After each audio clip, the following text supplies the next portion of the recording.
ndababwira ngo abantu bari gukunda ibibaryohera, abantu bari gukunda abantu baza bakababwira ngo noneho tubonye Imana ikujyana hanze.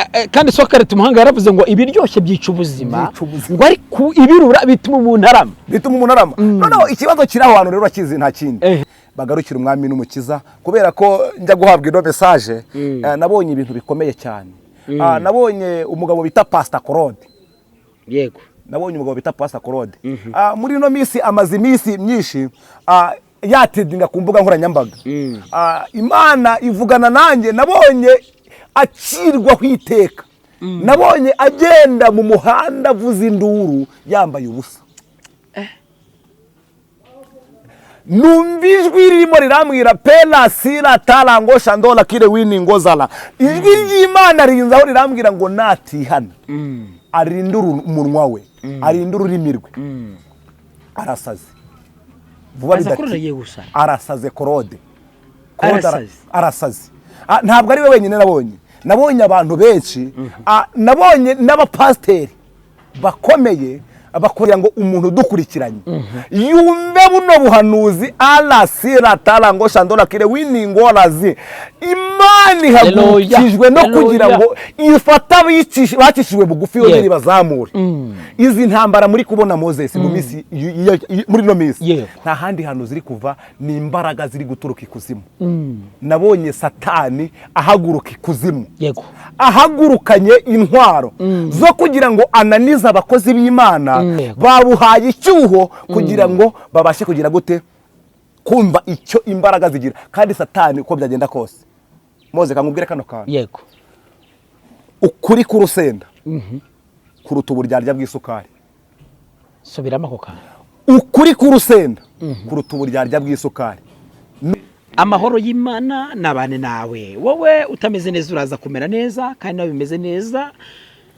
Imana ishimwe. Kora subscribe, like, share ndetse na comment. Iyi ni ijwi ry'agakiza. Koko ni ijwi ry'agakiza. Turi kumwe na CEO ikinyamakuru ijwi ry'agakiza. N'umugabo w'imfura cyane, muramubona ko ndari mwiza kandi bimeze neza. Amahoro y'Imana bane namwe. Inkuru y'agakiza. Uyu munsi yatahi wawe. Nonaha byakunda byawe. Fata amasegonda. Kora subscribe. Nokuri. Fata kandi yandi masegonda. Kandi ahantu ushyire muri group yo link. Ungire ufate andi masegonda. Shira kuri stati yawe. Imana imuhumurize. Ntacyo bitwaye. Turi kumwe na boss rero. Uwo ni boss w'icyo kinyamakuru. N'umugabo mwiza cyane, akabimfura cyane, akabishuti yanjye. Amahoro y'Imana bane nawe. Nawe kandi muhorane. Mese kuseka cyane. Ari gihe umuntu aba afite ibyishimo n'akanyamuneza ko iminsi nibihe ko none harutejo hashize. Oyo rasa neza. Imana ishimwe. Vraiment. Ubwiza bw'Imana bukuriho. Amen. Reka twakere usenga. Reka tubanze dusenge dushimira Imana. Imana ikiranuka muri byose. Umukozi w'umuhanga pela sila tarango shandola kire winingolazi. Tugushimiye umwanya nk'uyu nguyu duhaye, tugushimiye ko wemeye kubana natwe muri kano kanya, tugushimiye ko ari ibyo ugiye gukora ndetse ari ibyo ugiye guhindura, ari ibyo ugiye kubaka ndetse ari ibyo ugiye gusenya. Izina ryawe rihabwa icyubahiro. Twebwe ubwacu ntabwo twakishoboza, turakwinginze ngo muri uno mwanya tugiye kuba hano ubane natwe, udushoboze gukora ibikwiriye ndetse no kuvuga ibikwiriye kandi bigirira umuntu abantu benshi akamaro. Tubisabye mu izina rya Data, iry'Umwana n'iry'Umwuka wera. Amen. Moses wongeye wiriwe. Umwiriwe neza bamfura bane. Ndeka nizere ko uri amahoro ndetse n'abantu badukurikiranye bari amahoro. Ndigukoreba ndimo numva ndagufasha. Uyu munsi Mose numvise mfite agahinda, ariko kangana n'ifuhe nabyutse uyu munsi nshaka kugira ngo abantu badukurikirana tuze kuza kuganira, kubera ko abantu muri iyi minsi bafashe Imana nk'inyantege nke, bafashe Imana nka rojyorojyo, bayifashe nk'idashoboye, kugeza ku rwego abantu bafashe Imana bakayigereranya n'abantu, bafata Imana bayigereranya n'amafaranga. Abantu bagafata Imana ukajya kumva kuba nk'umuntu uzabyumva abantu benshi babivuga ngo Imana ngo ni ya mbere, ngo amafaranga ni Imana ya kabiri. Abantu bari kugereranya Imana n'ibintu by'amafuti. Gute noneho bageze ku rwego bafata Imana bakigereranya n'ibyo bintu bidafite agaciro? Moses, impamvu abantu bafashe Imana bakigereranya n'amafuti n'ibintu by'amafuti, hari ibintu dukeneye muri ino si, ariko ibyo bintu dukeneye muri ino si ntabwo abantu bari kumva neza ko hari umuremyi wabyo. Wenda nk'urugero naguha, ntabwo abantu barimo barafata agaciro ngo bagahe umeze imyaka, ahubwo bari gufata agaciro bakagaha imyaka.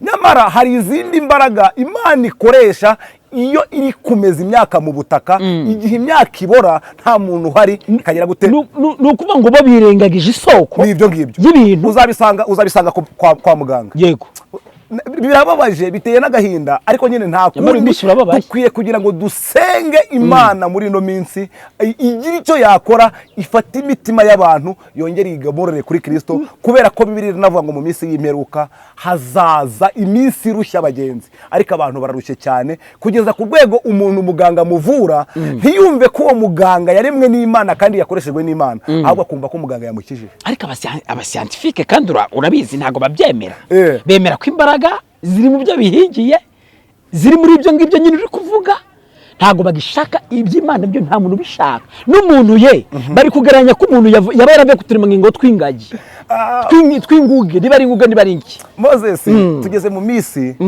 ubwenge bwishi buzagwira. Yego ubwenge bwishi buzagwira ubucakura buzagwira amanyanga azagwira abantu bazishakira indamu. Moses ejo bundi nabonye iyerekwa rirantangaza rintera ubwoba. Nabonye inzoka nyinshi nzibona ku ruhimbi kuri aritari. Noneho nari ndi mwiyerekwa mbaza Imana ngo ibi bintu mbonye ni ibiki. Imana inyereka abantu benshi mu matorero, inyereka abantu bakomeye barimo barakorera ku myuka mibi ndetse baragiye kugura imbaraga zituma abantu babemera. Numva ijwi ry'Imana ririmo rirambwira ngo ibyo byose bari kwigira Imana iraje kandi bidatinze. Rero abantu bamaze kurenga kubaha Imana barenze kumva imbaraga z'Imana ahubwo bari mu gushaka imbaraga z'abarozi n'abakonikoni kugera ku rwego abantu bari gukoresha imbaraga z'abarangi. Nabonye Imana ifite agahinda, nabonye Imana ibabaye.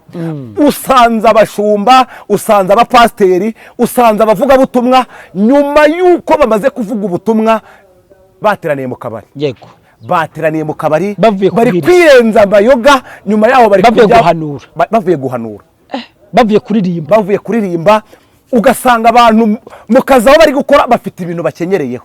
Abantu bafashe Imana nk'inyantege nkeya bayifata nka rojyorojyo. Yego urumva Moses abantu benshi apela sira tarango shandora kiri nabonye Imana ifite uburakari.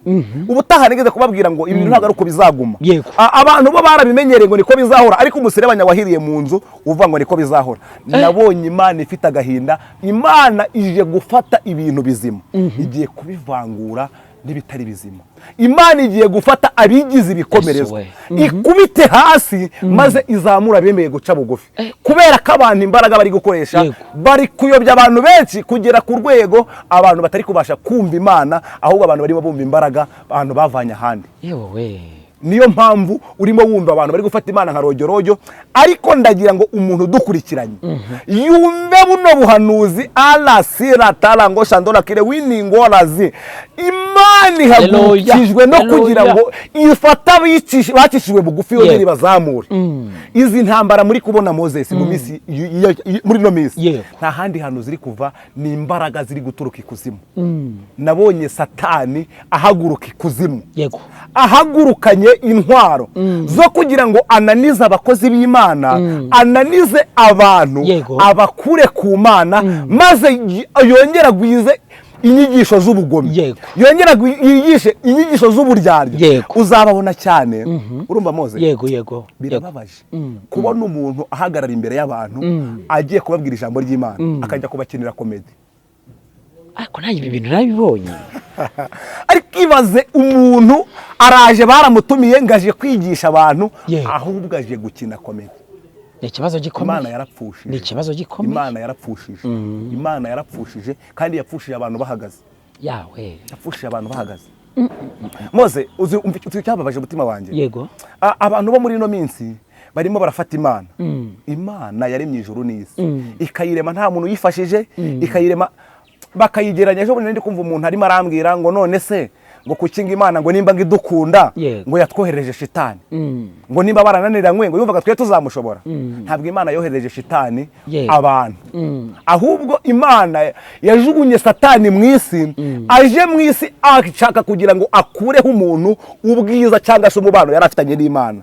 Ica mu nzoka ari ukugira ngo iyo by'abantu muri no minsi none abantu barimo barafata inzoka n'ubundi uburyarya bwa satani babuhaye icyuho kugira ngo babashe kugira gute kumva icyo imbaraga zigira kandi satani uko byagenda kose Moze kamubwire kano kantu yego ukuri k'urusenda kuruta uburyarya bw'isukari subiramo ako kantu ukuri k'urusenda kuruta uburyarya bw'isukari nubwo iyi si irimo iraduhenda irashirana no kwifuza kwacu amina rero abantu nibareke gushukwa n'iby'iyi si abantu nibareke gushukwa Moze yego ibintu byose birasaza yego amazu arasaza n'abantu barasaza umuntu arasaza imodoka zirasaza ariko Imana ntigisaza uko yari kera n'uyu munsi nikiri abantu nibareke gufata Imana nka rojorojo abantu bafata Imana nk'inyembaraga uko Imana uyifashe nayo niko igufata uko uyihamagaye niko ikwitaba uko uyinginze niko igutabara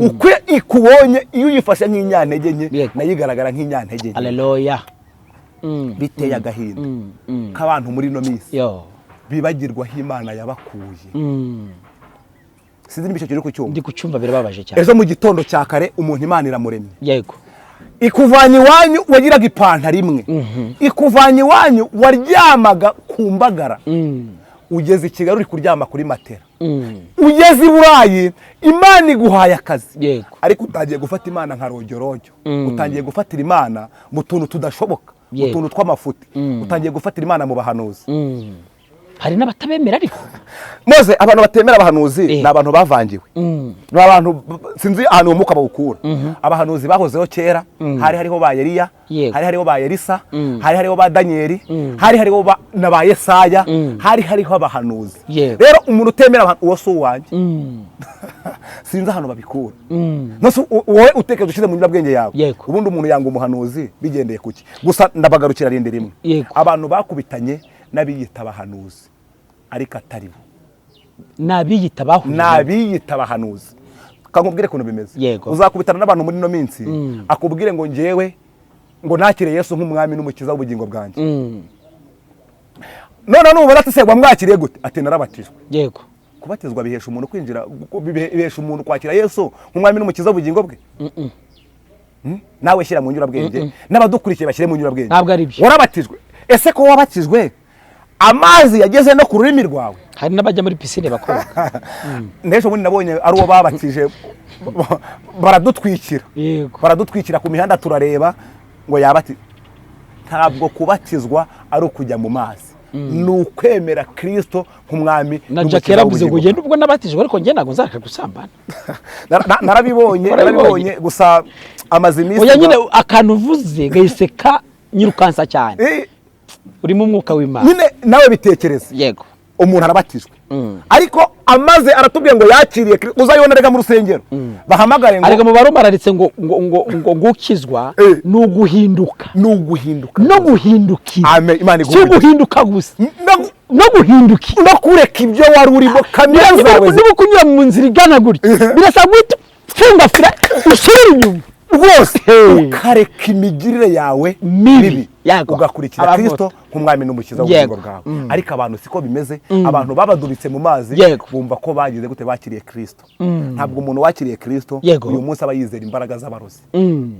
ntabwo umuntu wakiriye Kristo uyu munsi aba asigara acungiye ku bantu ntabwo aba acungiye ku miryango ahubwo abavuga ngo naho ndiho naho napfa nzi ko nkundwa n'Uwiteka Yesu ampa ibyo nkena byose ndamahoro ntabwo asigara areba ngo mfite imiryango ikomeye mfite abavandimwe bakomeye mfite abaturanyi bakomeye asigara avuga ngo uko byamera kose Yesu ari ku ngoma kandi azahoraho ibendera ry'ubutsinzi akarizamura mu mutima we maze Imana igakora icyo yagambiriye gukora ku buzima bwe Mesiya abantu baraza gukora iki kugira ngo bene ubwo buhenebere bene izo mbaraga zaje zinafite icyiciro gikomeye kubera ko abantu benshi nuko nguko bameze uri kuvuga ni iki cyakorwa abantu bahinduka gute abantu wababwira iki nona mbo icyambere cyo Moses dufite inzira imwe ariko iyo ugiye mu isi y'umwuka zigaragara ko ari inzira ebyiri yego hari isi y'umwijima akaba n'isi y'umucyo abantu barasabwa kugira ngo bakurikire inzira y'umucyo kandi iyi nzira y'umucyo Bibiliya ivuga ngo iki iravuga ngo ushaka ko tujyana ni yange yikorera umusaraba we ankurikire yiyange. bishatse kuvuga iki? Yego. Bishatse kuvuga ngo abantu badashaka kwiyanga abantu muhanuzi. Impamvu badashaka kwiyanga abantu bari gukunda ibibaryohera. Abantu bari gukunda abantu baza bakababwira ngo noneho tubonye Imana ikujyana hanze. Kandi Sokare tumuhanga yaravuze ngo ibiryoshye byica ubuzima, ngo ari ku ibirura bituma umuntu arama. Noneho ikibazo kiraho abantu rero bakizi nta kindi. Abantu ntabwo bashaka kugira ngo abantu bababwize ukuri. Bababwira ati noneho hinduka uve mu ndaya. Oya. Akureba kuziba ntago mu kibivuga. Murashaka kuvuga amaviza. Murashaka kuvuga ibibanza. Abantu bahanure amaviza. N'amaviza tuzayahanura twayabonye. Yego. Ariko ikibazo gihari.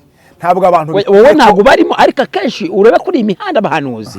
Viza urabayeho nacyo uzaba Canada, Amerika, Sweden n'ahandi. Ariko Moses byiza ibintu duhanura ni byiza. Ni impamba y'urugendo. Ariko bitwibagiza intego y'urugendo. Oya. Bitwibagiza intego y'urugendo. Nago byakabaye. Twibagirwe nyiro gutanga ibyo bintu. Rero nibyo warumbajije mu kanya gashize. Urambajije ngo none abantu bakora iki? Icyambere barabanza bareka ibintu biryohera. Babanze bemere gupfana na Kristo maze bagiye gute bazokane nawe. Naho nibashaka kugira ngo bazokane na Kristo ariko batarapfuye biraza kugenda gute? Biraza kuba nka wa mugabo wakurikiye mu Kristo. Yego.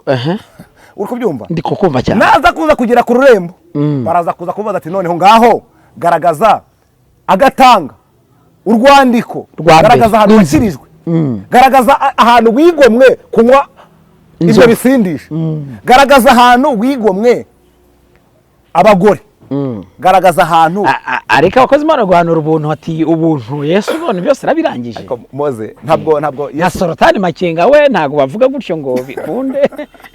Ariko Moze wowe ushyize mu nyurabwenge Yesu ejo bundi iri jambo ndarikunda cyane ngatoba kondo akoza ku maso. Ejo bundi ryari? Ejo bundi gitondo. Ntago nagarikiye uri mu mbaraga. Yego. Ejo bundi atoba kondo agakoza ku maso aramubwira ngo nagende akarabe mu maso yihumure maze arakira. Si cyo kintu nshaka kuvugaho, ahubwo ndashaka kuvuga iki? Nubwo Yesu yapfiriye abantu. None se uko wize iso yakwishyuriye amashuri koko ibyondo bikiza amaso cyangwa byanduza amaso? Ibyondo se ibyondo n'ubundi mu buzima busanzwe byanduza amaso, ariko uriya muntu wabivuze ni nyiribiremwa. No, abasiyansi ntago bashaka kumva ibyo. Ibyo bintu rega birenza abasiyansi. Ibyo bintu birenze abateolojiya. Ibyo bintu birenza abisi. Bibiliya iravuze ngo byayisha abanyabwenge bisobanurirwa abaswa.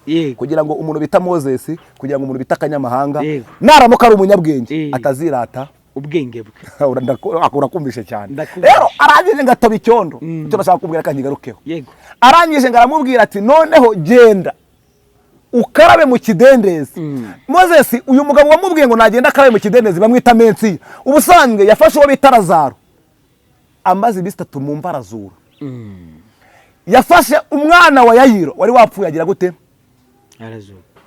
Umugore yagize kwizera amukoraho agira gute? Amukoraho arakira. Umaze igihe ari mugongo. Uyu mugabo bita Yesu ntabwo yarananiwe kumubwira ngo nahita akira. Ahubwo yagiraga ngo agaragaza uruhari rwe.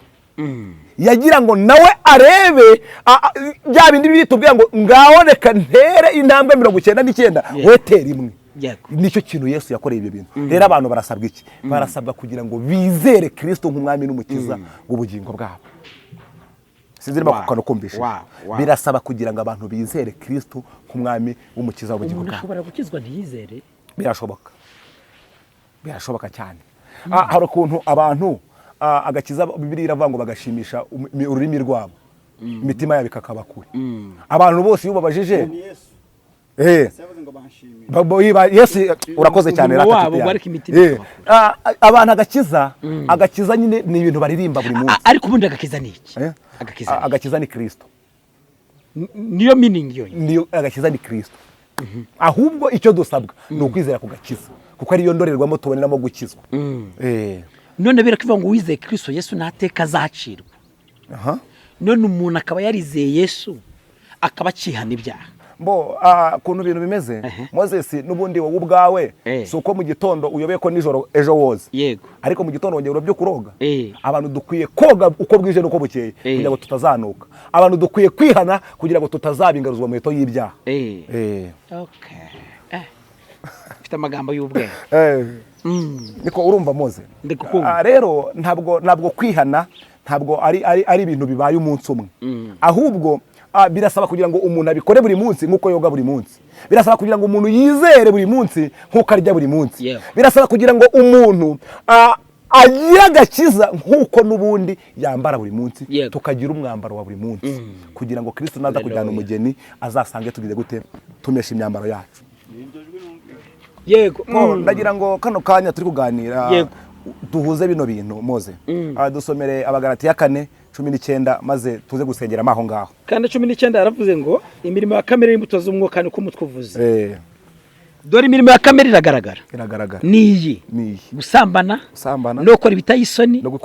N'iby'isoni nke. No gusenga ibishushanyo. No kuroga. No kwangana. No gutongana. N'ishyari. N'umujinya.